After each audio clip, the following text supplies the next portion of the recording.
જનાવર સમજે અઘરો કેસ છે. અઘરો કેસ છે એટલે તો તમારી પાસે લાવ્યા. કોઈ વાંધો નહીં, તપાસ કરી લઉં છું. સારું છે, ગાંડા સાહેબનું દવાખાનું અહીંયા છે. ભોળા દાદાને આપણે જલ્દી અહીંયા લાવ્યા. હવે દવાખાનું 1-2 દિવસ જ ખુલ્લું રાખવાનું છે. કેમ? તો શું, તમે કોઈ દવાખાને તો આવતા નથી. પણ અમે માંદા જ નથી પડતા, તો દવાખાને શું કામ આવી? તો પણ એક કામ કરો ને, તમારી બધાએ મને 5,000 રૂપિયા મહિને આપી દેવાના. કેમ? જો તમે કોઈ દવાખાને ન આવો તો પછી મારે ખાવું શું? તો એક કામ કરવી, આપણે ગામમાં પછી મીટિંગ રાખશું, એમાં વાત કરશું. અત્યારે તો દાદાને હારા કરવા. એ કોઈ વાંધો નહીં, ખર્ચો થશે હો. કેટલો? એ 50,000.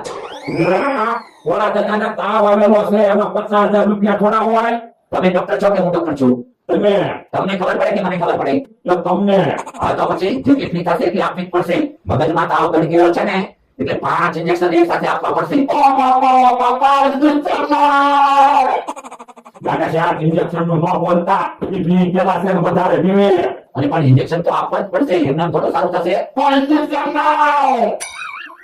ઇન્જેક્શન લઈ લો, તમને તાવ ઉતરી જાય ને.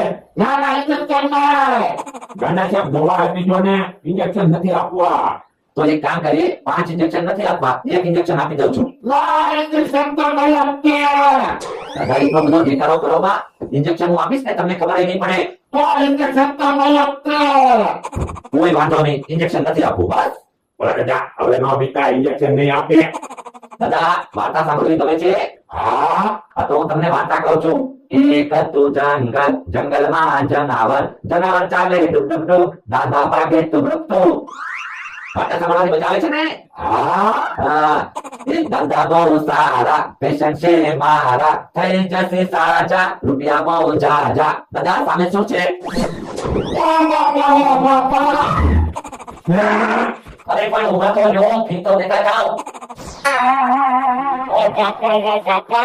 ના પાડીએ તો ઇન્જેક્શન આપી દીધું.